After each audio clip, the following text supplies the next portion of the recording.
It was January of 2009 when a trucker named Alphonse Madden got stuck on the side of the road. He was driving a route for his company and his brakes froze. Immediately, he called for help, but nobody came. And so he sat for hours in the freezing winter. He sat so long his body went numb and his speech began to slur. Incredibly though, even though no help arrived, Madden managed to escape. Because the thing was, he wasn't really stuck. Madden was driving for a company in Kansas, and the brakes on his trailer froze. Not the cab, that's the drivable part of the truck, but the back, the part with all the stuff the company wanted him to ship. Company policy, never abandon the trailer. So he sat there in the cold, waiting for the company to send a rescue truck. When it didn't come, Madden drove away. He chose not to freeze to death rather than sticking with the broken down trailer. In response, his employer fired him.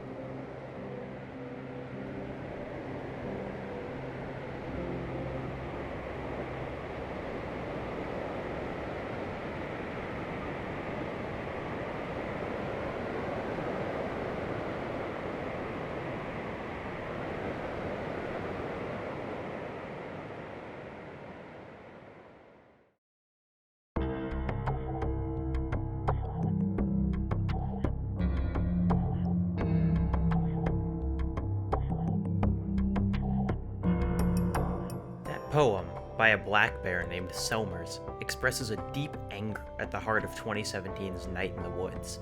The game is about May, a 20-year-old college dropout who returns to her hometown of Possum Springs, but it's also about the town itself. May feels smothered by life and expectations, so does Possum Springs. A mining company once employed most of the people living there, then a glass factory took its place, and now, not really anything. Even the big grocery store outside of town closed down. And as a result, everyone still living in Possum Springs is stuck. For many, leaving is just too intimidating. This town is the only place they've ever lived. But even if they wanted to go, the remaining retail jobs with low wages and bad hours make it next to impossible. Possum Springs feels wrung out by its former industry. Companies came, squeezed every last drop of profit out of the community, and then just left them to fend for themselves. In Possum Springs, employment is frequently exploitative and always soul-crushing. May's friends work in snack huts and video rental stores and constantly worry about upcoming bills. Her dad worked many jobs in the past few decades, but has most recently landed in a grocery store. He hates it.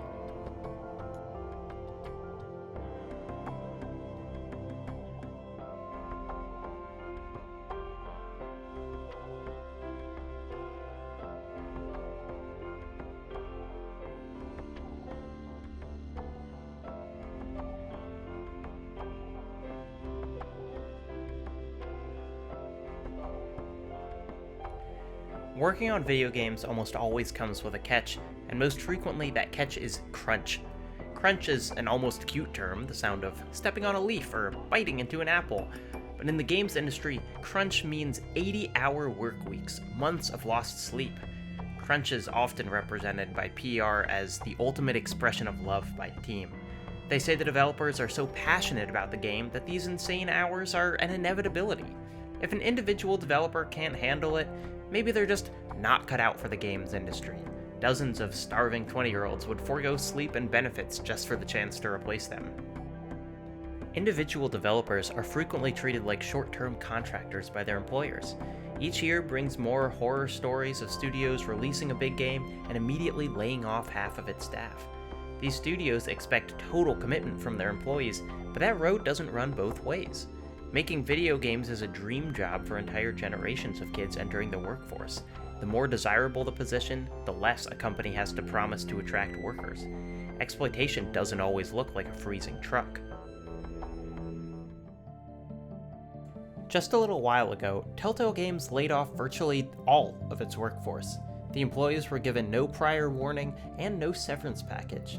The situation, as described by @MilkTea on Twitter, my friend's fiance left Microsoft to start at Telltale Games. His first day was Monday. Today, he came into a check and instructions on how to file for unemployment. Engaging retro zesters now. In 2017's Tacoma, everyone is a contractor. Despite the fact that all the characters are living on a spaceship and performing highly technical and demanding tasks, none of them have any job security. Venturis, the spaceship's owner, doesn't need to fire the crew. Instead, they can just neglect to renew anyone's contract. The proceedings might be more polite, but the unemployment is the same. In fact, Venturis would prefer to have no humans on board the ship at all. The fact that the crew can still work is a result of hard-fought victories by organized labor. Early on, all the workers celebrate Obsolescence Day. The ironically named holiday is a reminder of a decade earlier when AI was supposed to replace all labor on the ships. Instead, a union campaign resisted total automation.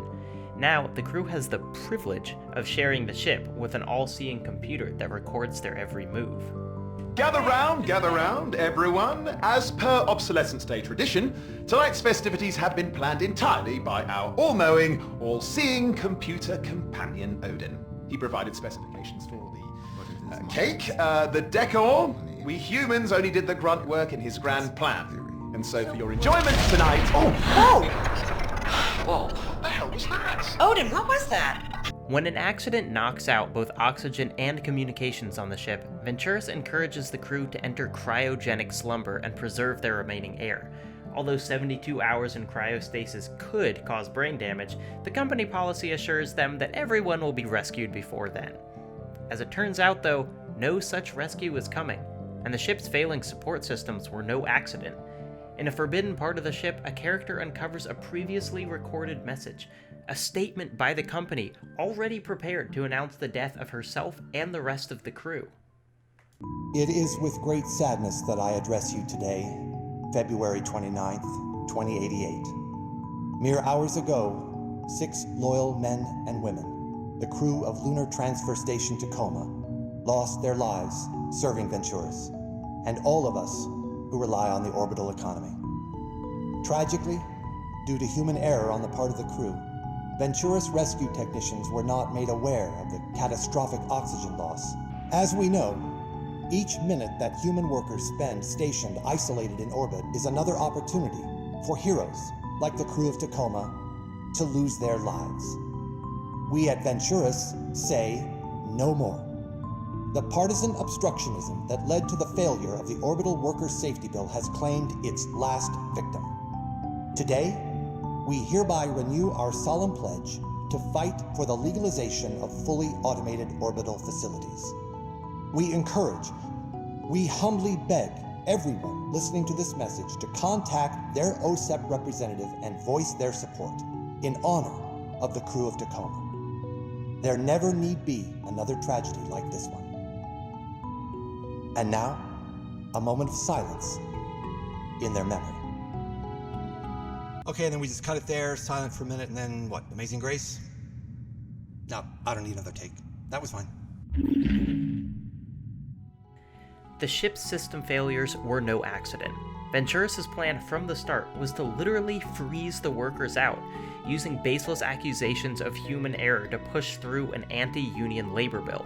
Fully AI-driven stations without workers who needed food, pay, or rest would soon follow. If the crew had simply followed orders and entered cryogenic slumber, just stayed in the cab and froze with the cargo, Venturis would never have needed to allow another Obsolescence Day celebration. When it comes down to it, though, Tacoma's corporate schemes are only as dystopian as the policies of a trucking company in Kansas. It actually implies an optimistic future. Unions exist in Tacoma's 2088, and they're powerful enough that companies have to find sneaky ways to sway public opinion. Meanwhile, in our 2018, efforts at labor organization are often at the mercy of upper management. The internet's favorite billionaire Elon Musk is infamous for thwarting unionization attempts in his Tesla facilities. Amazon works its employees until they collapse from heat exhaustion, and then pay for ambulances instead of allowing breaks. And yet, the idealized sci-fi futurism these mega corporations are selling is intoxicating. The wealthiest 0.1% have effectively captured the public imagination. Worker protests are seen as impeding progress rather than ensuring it. My home, North Carolina, is a right-to-work state, And what that means is that organized labor has essentially been legislated out of existence. What's more, any discussion of unionization is almost non-existent.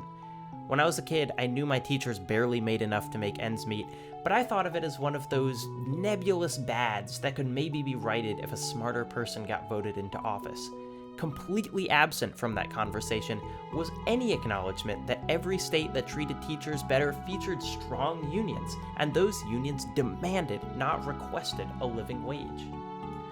I used to share shifts at a restaurant with a full-time teacher who waited tables to make rent. The same restaurant recently fired an employee who was not so subtly attempting to organize the staff. Sure, Tacoma's corporation might have tried to kill its employees, but it did so because those employees held power. The fact that workers haven't been totally overpowered in the far future almost feels more fantastical than space cruises.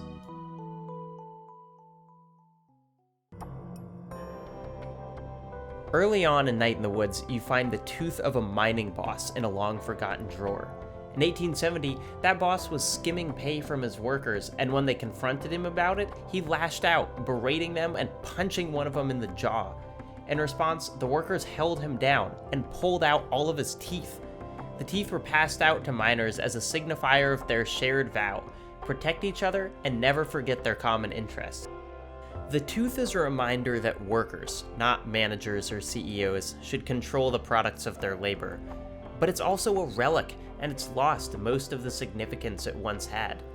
Once, the workers were able to seize power through direct physical means, but now, not only is that act illegal, no one can perform dental surgery on the changing economy that left Possum Springs behind. Regardless, though, it's clear that the characters in Night in the Woods can't make it through individually. In order to survive, they'll need to harness the power of collective action. Obviously, no one at Telltale wanted the studio to go under, but there were people who knew it was coming. The level of mismanagement and lack of concern for workers required to hire new people days before going bankrupt is mind-boggling. Among many lessons to learn from Telltale's bankruptcy, one stands tall. You cannot rely on your boss to have your best interests at heart. If you don't demand otherwise, you will be exploited. Game developers and journalists are pushing for increased recognition of unhealthy working conditions in the industry. Waypoint's interrogation of a dozen developers on Crunch shows a wide range of both acknowledgement and denial. Game Workers Unite is a fresh attempt at horizontal organization across the field, stating that they will empower the voices of workers and side with them in disputes with managers and business owners. And because art is fundamentally a method of expression, these same conversations can't help but manifest within games themselves. Neither Tacoma nor Night in the Woods present as games about labor. Sci-fi thrillers and platformers have existed for decades in gaming, frequently happy to let players blast aliens or collect lost treasure without a care in the world. But increased visibility and solidarity throughout the industry has made these issues unavoidable. The games industry has found itself at a crossroads. It can confront these issues, tackle them head-on, and hopefully re-emerge with a sustainable, healthy ecosystem, or it can just stay in the cab and let itself freeze with the cargo.